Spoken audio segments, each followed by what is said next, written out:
Scraps, strips, strings, and crumbs.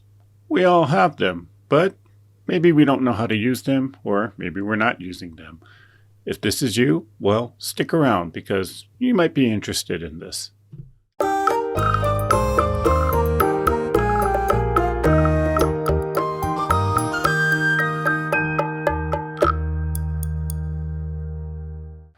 As 2022 was coming to a close and the new year approached, I realized my creativity created a creative mess. And after doing so many crafting and quilting projects throughout 2022, I had a stockpile of leftover stuff, also known as scraps.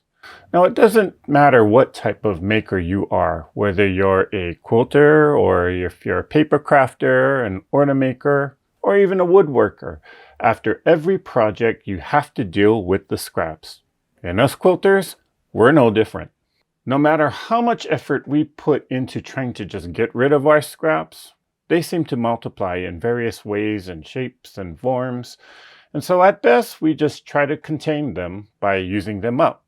And that gave me an idea. You see, I needed to use up my scrap stash, for sure.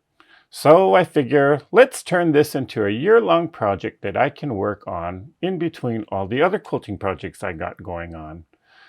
Now, I'm pretty sure that some of you also face the same dilemma, and things are a lot more fun when doing them with friends, so I figured we can make this journey together as a quilt-along.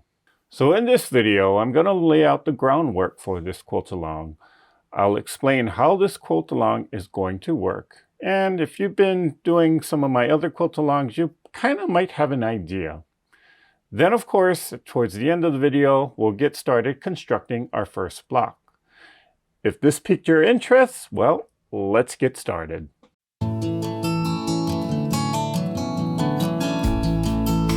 Now, if you followed along in previous quilt-alongs that I've done, you know that I like to explore different techniques and different ways of making the same block to give you different options.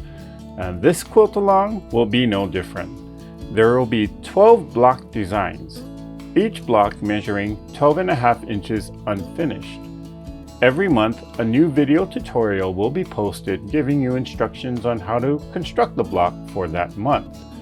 Now, I will be constructing 2 versions of the block for demonstration purposes. Now, you don't have to do the different versions of the quilt block, and you can also choose to make it in your own method.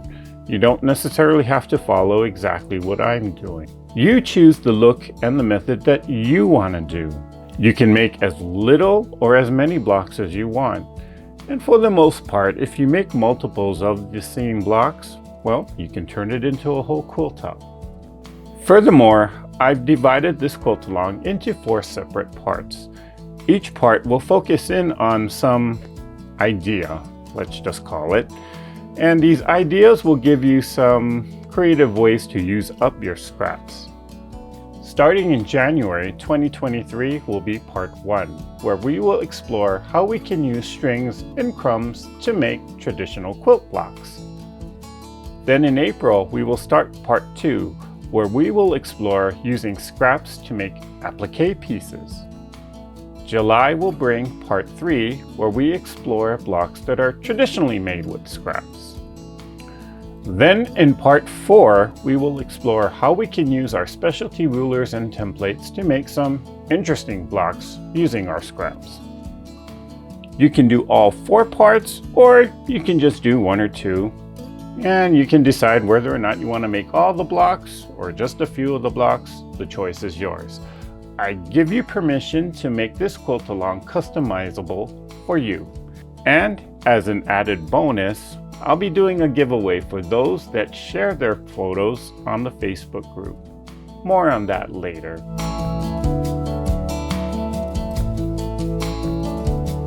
Before we get started, I thought it might be helpful to clarify some things about scraps. Over the years, I found that scraps, well, they take on different shapes and sizes, and depending on those shapes and sizes, that scrap piece of fabric can be classified into certain subcategories. What do I mean? Well, let me break it down for you. Generally, there is this overall thing, or well, let's call it a general category called scraps. Scraps are the leftover fabric pieces from previous projects. They tend to come in all shapes and sizes, and depending on that shape or size, many quilters will reorganize or categorize their scraps into different subcategories. But not every quilter has the same definition of these subcategories. A lot of it will depend on how they use their scraps fabric. With that in mind, I figured it may help you to understand how I organize my scraps so that you'll understand what I'm referring to throughout this series. Now, I organize my scraps into 4 main categories. There's the scrap, there's the string or the strips, there's the crumbs, and there are my scrappy pre-cuts. And the main determinant of which category these scraps fall into, well, it's the size. First, there is a scrap. Now, I consider any fabric piece a scrap if it is larger than a 5-inch square, but smaller than a fat quarter. It does not necessarily have to be a square or a rectangular shape, and many times it is an irregular shape. But in general, if it's a larger piece of fabric, but not quite a fat quarter, I consider it a scrap. Then there are strings. Strings are strips of fabric with varying widths and lengths.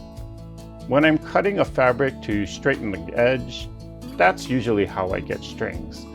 For me, a string has to be wider than 1 inch.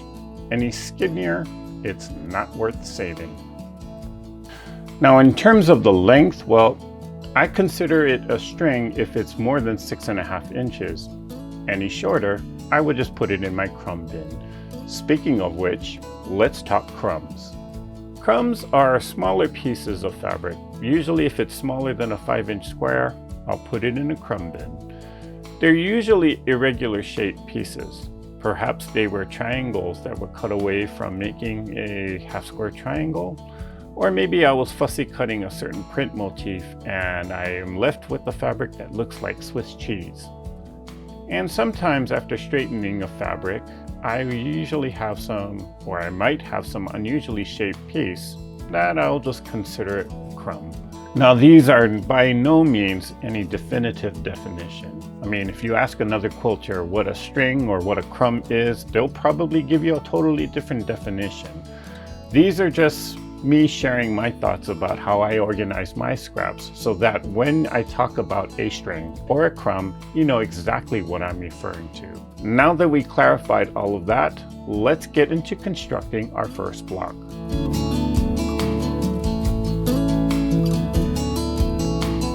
So I figured for the first block, let's make a string block or a crumb block.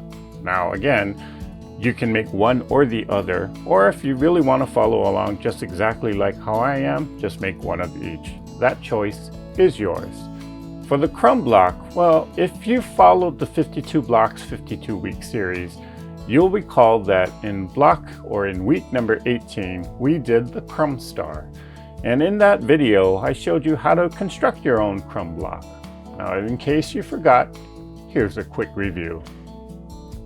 Various quilters have their methods of how to sew crumbs together. Here are 2 methods that I like to do. The first one is totally random. Just pick 2 pieces, and if you like it and they go together or they fit together, just sew it. There's no rhyme or reason, nor is there any logic to it. It's just totally random. Again, just pick 2 pieces, and if they fit and you like them together, sew it. The second method that I do is I'll take a long strip, maybe 1 inch or 1.5 inch, it doesn't really matter. Then I will just sew crumb pieces at random to that one strip. It's sort of like chain piecing these crumbs together. And when I'm done, I'll separate or I'll cut out those pieces. Then I'll take those pieces and sew them to other crumb pieces to make larger crumbs. I do recommend that you press your seams open when you create crumb blocks. This is because there's going to be a lot of seams, and that's going to be a ton of extra bulk. The idea here is that you are creating a unique fabric by sewing small pieces of other fabrics together. Eventually, you'll get so many pieces sewn together that you will have a large enough piece. Now for this block, we're gonna make a 4.5 inch square. So I will continue to sew crumbs together until I have a piece that is large enough to make a 4.5 inch square. So I have a 4.5 inch ruler here, and I'm just gonna place it right onto the piece. And what I'm looking for is, first of all, is there fabric on all 4 sides? You want to make sure that the piece is big enough so that you can cut it down to the size that you want. Now, what you also want to take a look at is there a seam next to the edge of the ruler? You don't necessarily want to do something like this bottom seam here. This edge right here, because this is a 1/4 inch away. So if I were to cut it here, all of these fabrics here is just going to get lost. So it wouldn't make sense for you to cut it right there on the 1/4 inch. So I'm going to adjust the ruler down to give it a little bit more so that these fabrics down here don't get lost in the 1/4 inch seam. If you don't have a rotating mat, you can just do what I'm doing here and just take a smaller cutting mat and then just turn it. There's our 4.5 inch square. My goodness, I cannot believe that that was 1 year ago. It's kind of strange watching your own self on camera. But I digress. Now, over the years, I've been sewing crumb blocks, and you know, I've kept them in this box, and it's kind of grown into a pretty sizable stash. So I figure now would be a good time to start using it. But these are all 4.5 inch squares, and there's a few reasons why I do a 4.5 inch size crumb block. Number one, I don't want to be sewing crumbs forever. Now, if I were to do any larger size block, well, just to make it a 4.5 inch size, I mean, it takes quite a while. 4.5 inches, well, I kind of figured it's small enough that I'm not sewing crumbs forever, but it's large enough that I can actually do something with this. The other reason why I like this 4.5 inch size is, well, typically I like to make a 12.5 inch block. If I take 9 of these and sew them in a 9 patch formation, you got a 12.5 inch block.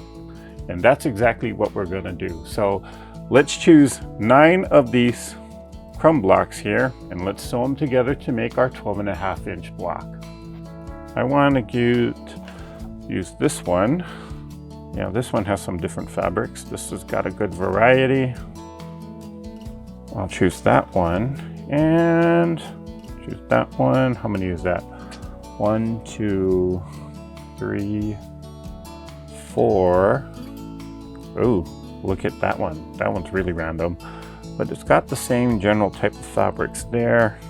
And last one, let's take a look at what's in this stash. Yeah, that'll do. And the rest of these can go back in the box, and we'll use them in a future month. So here I have my 9 patch of crumb blocks, or crumb squares I should say.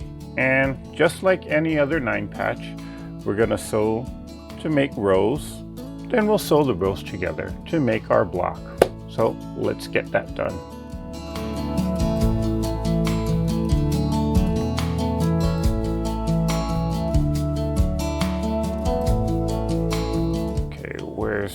We need Woody for this.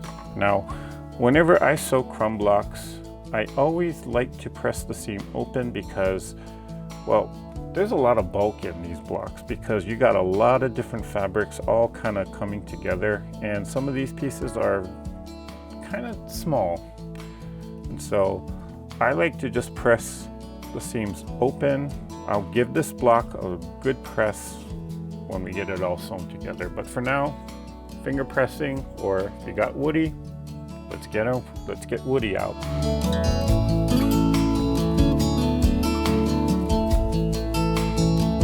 And here it is, our first block, or our crumb block is done.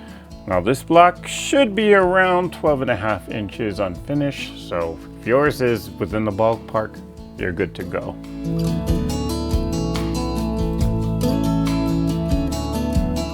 Now, if you followed the 52 Blocks 52-week series, you'll know that we also made a string block. And, well, just in case you forgot how I construct my string blocks, here's a quick review. Now, besides a whole ton of strings, the other thing that I use is a foundation. And my foundation is just newspaper. That's right, it's free, it's given to you, and sometimes you don't want it, but they mail it to you anyway. So I figure instead of just throwing it away, put it to good use.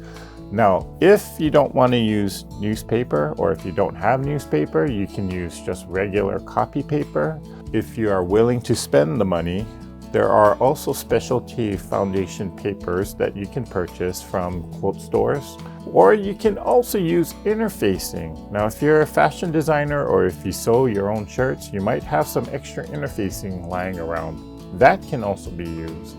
No matter what type of foundation you use, whether it's newspaper, regular copy paper, or interfacing, cut it down to a certain size. Now, for our block, we're going to make a 6.5 inch square string block. So whether you're using copy paper, newspaper, cut it down to 6.5 inches.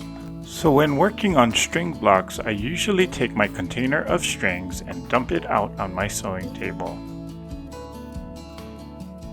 Then, to start my block, I will lay one strip or one string down the center of my foundation. Then to add the next strip, I will put it right sides together and sew the two strings directly onto my foundation.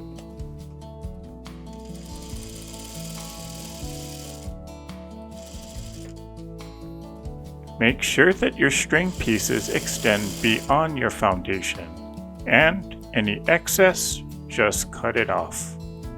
You can lay your pieces diagonally as you just saw me, or if you choose to, you can lay your string pieces horizontally or vertically. The choice is yours. After each string is sewn and attached, you could either press it back with an iron or just finger press it. Continue adding strings, working your way from the center out to the left and right edges.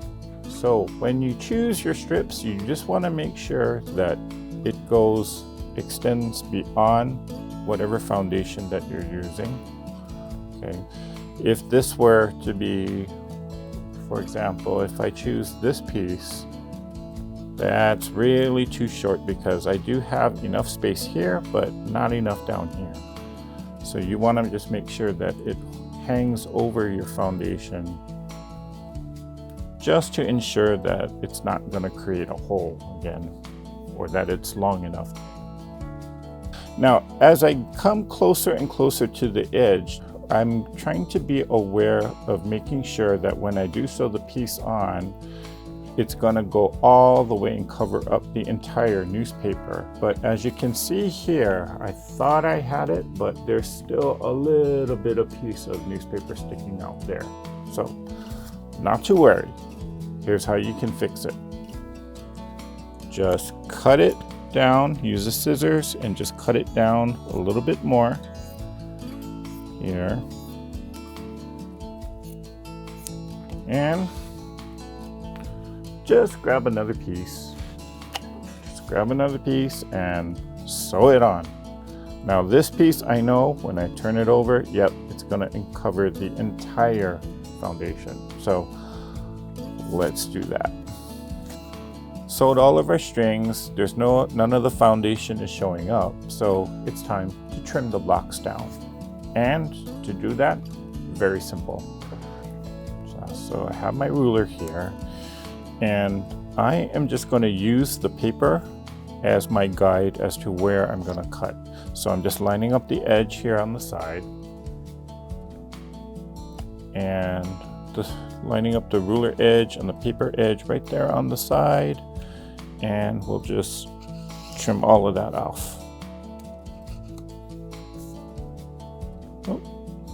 And I can just trim that part off. Now, what to do with this? Well, if the pieces are actually big enough, you can throw this in your crumb bin and make a crumb block out of it.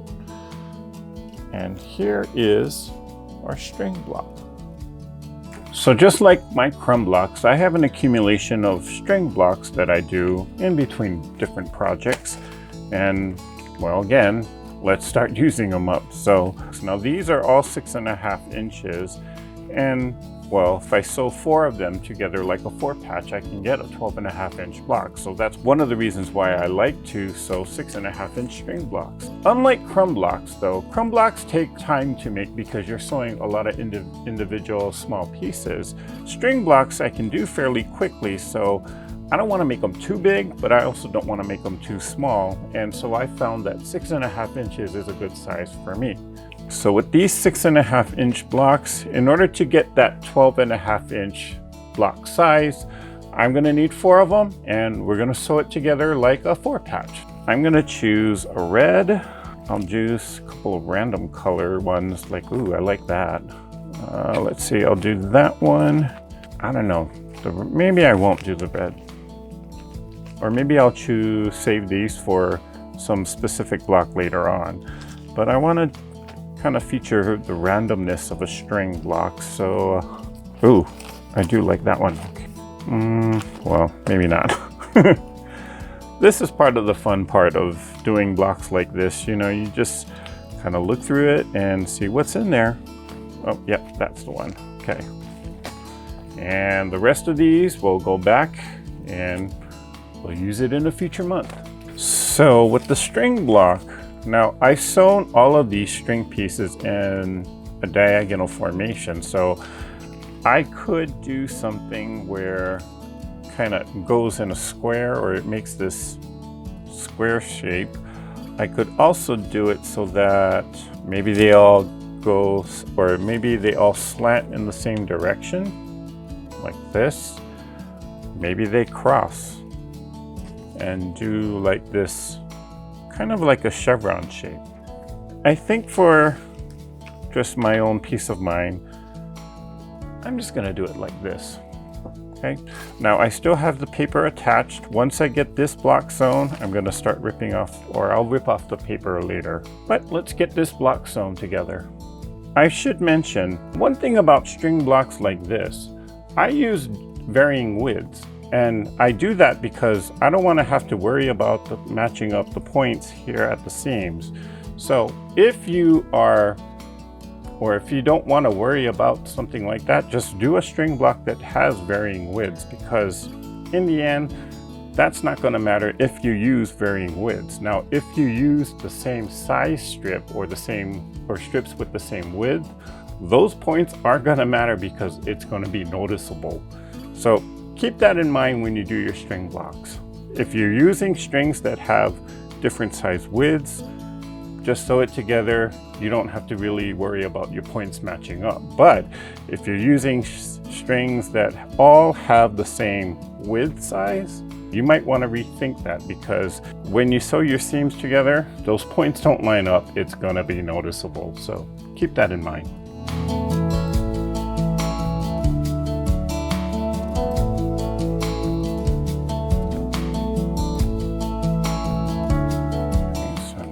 I am going to start ripping the paper just within the seam here. And when making string blocks, you know, there's certain tricks that other quilters or people have developed. One of them being that if you are making, say for example, like how I am, I'm making I made a 6.5 inch string block, and now I'm sewing it to make a larger block. But if you're making a 6.5 inch string block and you cut your foundation to 6 inches, well, you can cut your fabrics a 1/4 inch away. That way you don't have to deal with the papers or trying to rip the papers when you start sewing your seams together. Just a little trick. Where's Woody? Woody. Let's get Woody out.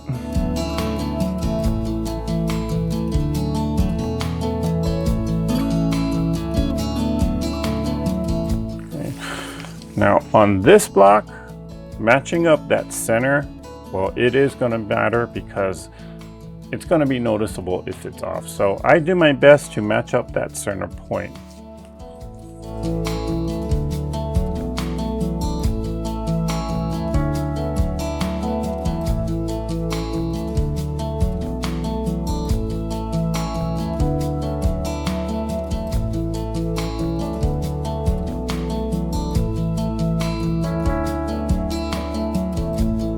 Now, for those of you that followed previous quilt-alongs, you also know that I also incorporate a segment that I like to call the Sewing Side Chat.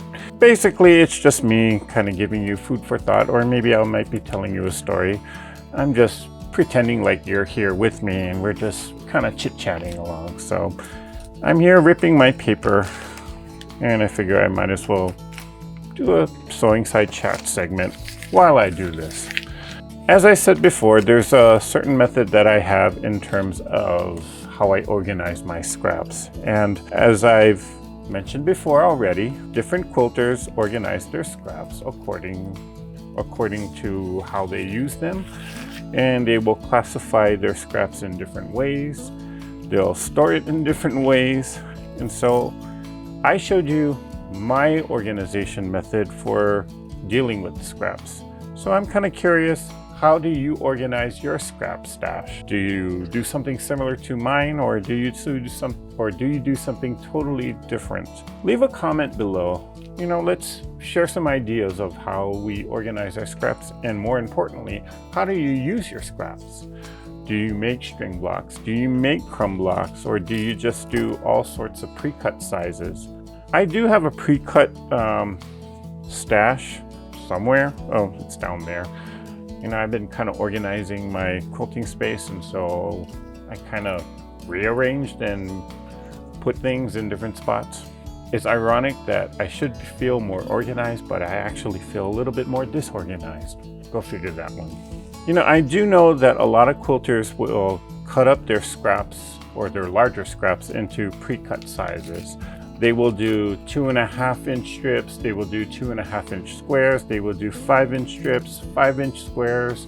I mean, one quilter I know, well, she goes a little crazy because she does 1.5-inch strips, 3.5-inch strips, 4.5-inch strips, 5-inch strips, 2.5-inch strips, 7-inch strips. I mean, she has all sorts of different sizes of strips. And you know what? She uses all of those sizes in her various quilts. And so it would make sense for her to do that many different sizes. For me, I only keep 2.5-inch strips to make 2.5-inch squares and 5-inch strips to make 5-inch squares. Most of the time, if I have larger pieces of fabric, if I can cut it down to a fat quarter size, I usually do. Or if it's maybe a 1-yard cut, I will just fold it up and store it as 1 yard. But again, different people have different ways of dealing with their fabric scraps. So I'm just curious, what is your way of organizing your fabric scraps? So again, leave a comment down below, and well, let's just share some ideas or share some thoughts about how you organize your fabric scraps. Now, I was also thinking, in originally planning this first video, I was going to do a segment where I show how I organize all of my fabric stash. If you're interested in seeing that video, leave a comment below to let me know if that's something that you're interested in seeing. Well, here's a question I think all of us are afraid and maybe embarrassed to answer. How big is your scrap fabric stash? Is it Mount Scrapmore, or is it a little hilltop? I tried to make mine a little hilltop, but it's kind of turning into Mount Scrapmore here, so time to deal with it and time to make something out of it. Ooh, missed a little piece.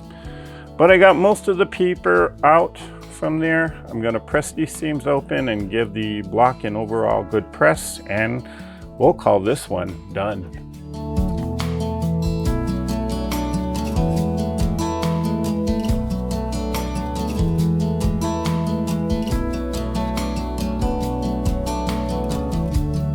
Now, here's maybe a suggestion, if you will. You might want to consider making some extra 6.5-inch string squares or 4.5-inch crumb squares, or maybe make both. Check that. You might want to make a stack of 6.5-inch string squares or 4.5-inch crumb squares because, well, throughout this entire quilt along, I'm going to be using both. So if you have them already made, you already are, well, one step ahead of the game. So make a stack of each. or maybe make a stack of just one. Again, the choice is yours of whichever route you want to go on. Now, remember I did mention that we will be doing a monthly giveaway for those of you that are participating in this year-long quilt-along. And if you want a chance to win the prize, well, here's what you have to do. First, you have to be a member of the Treasure Heart Creations Facebook group. Now, if you're not a member, the link is in the description box below. Let's get you signed up. Second, post a picture on the Treasure Heart Creations Facebook group showing the blocks that you made using the hashtag THCS3C. All pictures must be posted to the Treasure Heart Creations Facebook group on or before February 12, 2023. Then, a winner will be chosen at random, and we will announce who that winner is on February 14th when the next video comes out. Well, good luck to you all. Oh, and I should also mention, well, on the Facebook group, I will put a picture on what the prize is for the giveaway, so be on the lookout for that. Well, I hope you enjoyed watching this video. If you did, well, consider liking, subscribing, and sharing the video. And hit the bell for notifications on when I go live or when I upload the next video. And until next time, go out and create something.